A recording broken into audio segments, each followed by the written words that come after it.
Bismillahirrahmanirrahim. Assalamualaikum warahmatullahi wabarakatuh. Baik, perkenalkan nama saya Mia Kamila.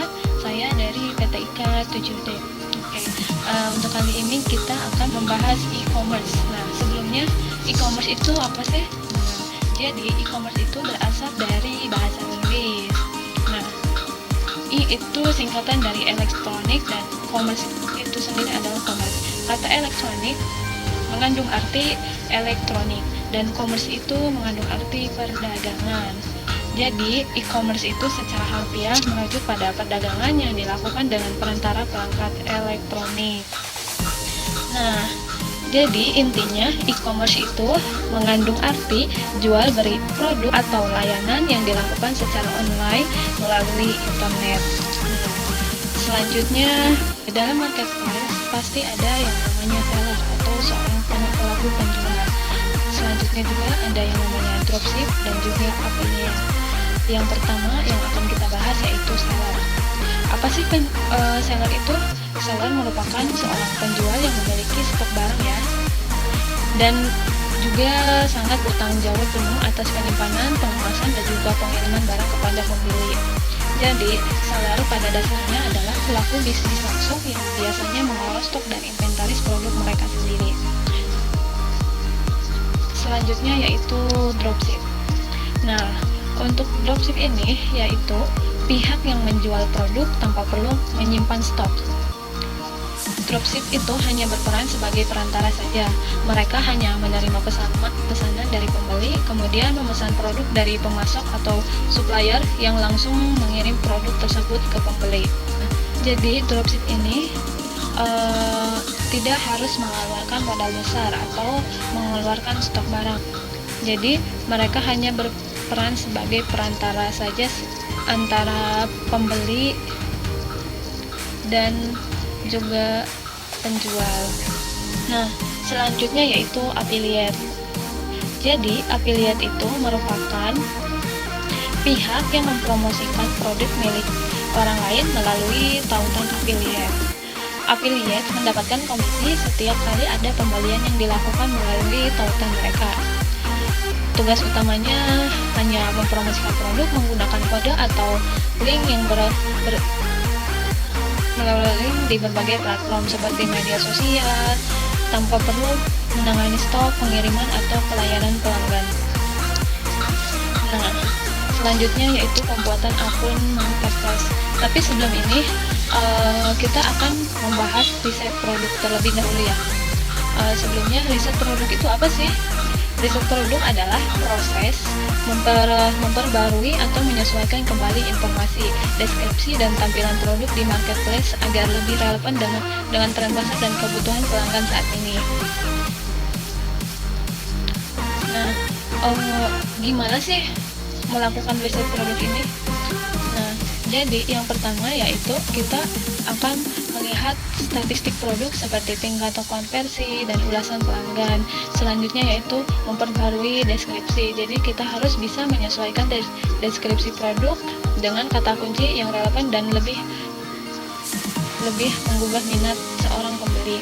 Selanjutnya yaitu memperbaiki foto produk.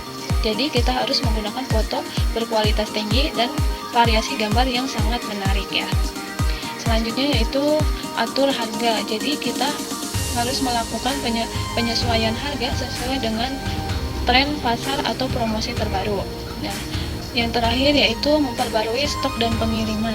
Jadi kita itu harus memastikan informasi ketersediaan dan pengiriman akurat yang sesuai. Nah, selanjutnya yaitu pembuatan akun marketplace. Nah, gimana sih cara membuat akun marketplace itu? Yang pertama yaitu pilihlah marketplace yang tepat. Tentukan mana yang sesuai dengan target pasar kita ya. Misalnya dalam marketplace itu ada Tokopedia, Shopee, TikTok, dan lain-lain. Nah, jadi kita tinggal pilih saja ya di mana tujuan kita. Nah, selanjutnya yaitu daftar akun penjual.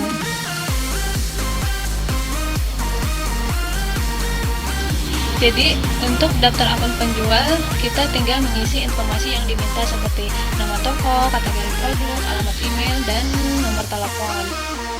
selanjutnya yaitu verifikasi identitas.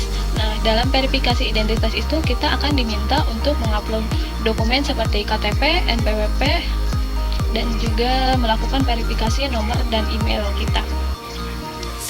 Jadi itu semua harus dilengkapi semuanya ya. Nah, selanjutnya yaitu isi profil toko. Nah, tambahkan logo. Ketika kita sudah punya logo, jadi kita harus menambahkan foto logo kita ya, dan menambahkan deskripsi singkat tentang usaha kita. Nah, terus selanjutnya itu menentukan metode pembayaran dan pilihan pengiriman. Apakah metode pembayarannya bisa secara COD atau harus transfer kemana gitu, dan pilih pengirimannya. Nah, selanjutnya yaitu menentukan kebijakan toko terkait pembelian barang, garansi, dan pengiriman. Nah, jadi kita harus mengisi ini ya, agar suatu ketika ada barang atau apa yang rusak atau apa, ketika kita sudah menentukan ketentuannya, jadi untuk jaga-jaga. Nah, selanjutnya yaitu cara mengupload produk dan konten produk. Nah, yang pertama yaitu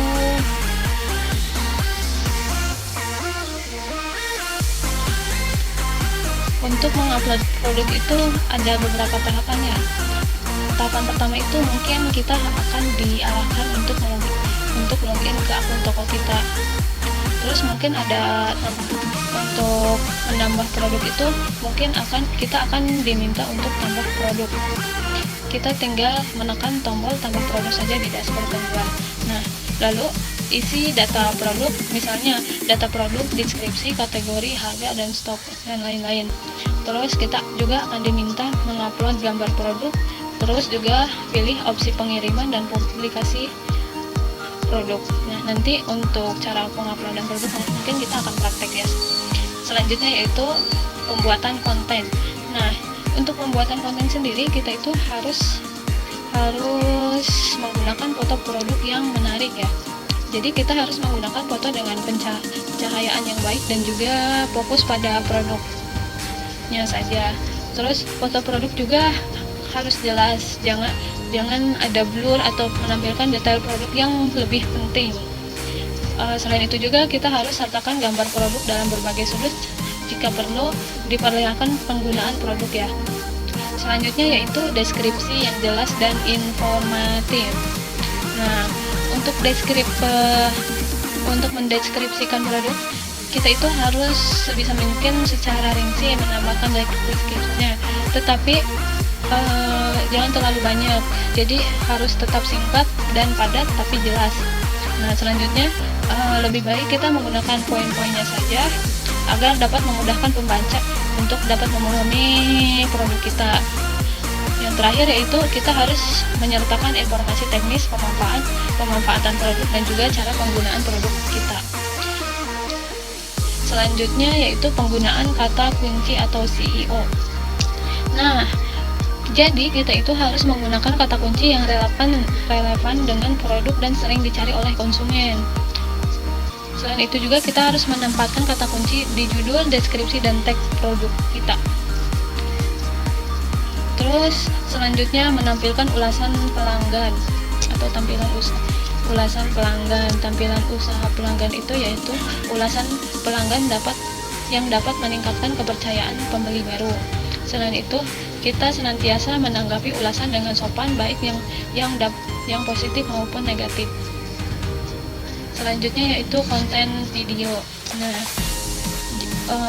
konten video ini dapat membantu konsumen agar lebih memahami produk kita ya, dan dapat memvisualisasikan manfaatnya. Yang terakhir yaitu menambahkan diskon dan juga promo. Nah, untuk diskon dan promo ini tidak wajib, tapi ketika kita mempunyai produk diskon dan juga promo itu dapat menarik sekali pelanggan ya.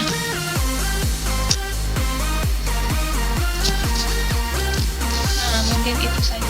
Jadi kesimpulannya untuk materi mempelajarinya, yaitu yang pertama, untuk meriset produk itu kita itu harus memastikan produk Anda tetap relevan dan juga menarik bagi konsumen. Selanjutnya yaitu dalam pembuatan akun marketplace itu adalah langkah pertama untuk memulai penjualan online. Sedangkan upload produk yang efektif dapat mempercepat proses penjualan dan juga dapat meningkatkan visibilitas dan juga konten produk yang menarik akan menarik perhatian lebih banyak calon pembeli dan dapat meningkatkan konversi. Nah, selanjutnya kita akan mempraktekkan bagaimana sih cara mengupload produk kita ya,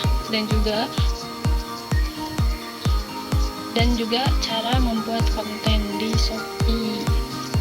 Oke, langsung saja kita